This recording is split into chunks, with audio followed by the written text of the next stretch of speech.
इस देश का मिडिल क्लास कमर तोड़ मेहनत करता है, लेकिन इस मेहनत के बावजूद मिडिल क्लास गरीब हो रहा है, अमीर नहीं हो रहा। जितने डेटा का पैसा हमसे लिया जाता है उतना डेटा हमें यूज करने दिया जाए, वो एक्सपायर ना हो। ये हमारे मेहनत के पैसे से खरीदा गया डेटा है। Sir, I demand in this August House to make paternity leave a legal right in India. Sir third मेरा प्रपोजल है no bank charges for not maintaining minimum account balance. खाने में खतरनाक मिलावट का मुद्दा, फूड अडल्ट्रेशन का। सर आज मैं प्री पेड प्लान के जो मोबाइल यूजर्स हैं उनकी ओर से दो समस्याएं उठाना चाहता हूं। सर पहली समस्या है कि रिचार्ज खत्म होने के बाद आउटगोइंग के साथ साथ इनकमिंग कॉल का भी बंद होना। दूसरी समस्या जो टेलीकॉम ऑपरेटर का 28 दिन का मंथली रिचार्ज। इस जीवन में दो ही चीजें निश्चित हैं, डेथ यानी कि मृत्यु, और दूसरा है टैक्स। 1 केजी अगर एक्सेस बैगेज हो जाए तो फ्लाइट आपसे हजारों रुपए का किराया वसूलती है, लेकिन कई घंटों के डिले के लिए क्या फ्लाइट हमें कॉम्पनसेट करती है? इंडियन पेपर लीक, हमने देखा, देश भर में देखा कि कैसे पेपर लीक हुए, क्या उसमें माफियाओं का राज रहा और कैसे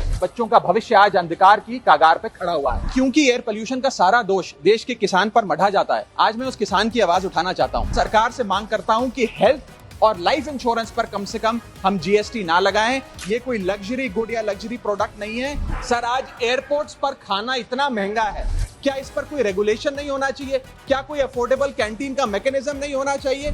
सर मैं बात कर रहा हूँ जोमेटो और स्विगी के डिलीवरी बॉयज की। सर आज मैं इनका दर्द इस सदन में रखना चाहता हूँ, और ये 10 मिनट की डिलीवरी का जो जुल्म है इसे समाप्त करना चाहिए। कहीं कैशलेस इलाज अचानक मना कर दिया जाता है, महीनों तक फाइल लटकाई जाती है, रीइंबर्समेंट नहीं मिलता।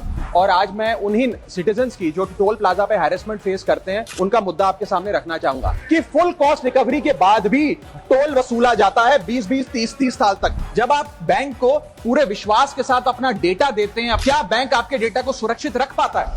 अब ये लीक है कि जाने अनजाने में डेटा शेयरिंग है, ये फैसला मैं आप तक छोड़ता हूं। मैं सरकार से निवेदन करता हूं कि हर भारतीय को एनुअल हेल्थ चेकअप का लीगल राइट दिया जाए। बाटा कंपनी का जूता पहनने वाला भी आज हवाई जहाज की टिकट नहीं खरीद पा रहा है। हम सांसदों को तो फ्लाइट की रीइंबर्समेंट मिल जाती है सर, आप उस आम नागरिक का सोचिए जो इस स्काई रॉकेटिंग एयर प्राइसेस से जूझ रहा है। That is the issue of fair use and arbitrary copyright strikes by digital platforms. जो इंटेंट था कि जीएसटी कम होगा तो वस्तुएं सस्ती होंगी, वस्तुएं सस्ती होंगी तो कंजम्पशन बढ़ेगा, कंजम्पशन बढ़ेगा तो डिमांड बढ़ेगी। ये हुआ नहीं, और ये इसलिए नहीं हुआ सर क्योंकि प्राइवेट कंपनियों ने इस मुनाफे को जनता को नहीं सौंपा।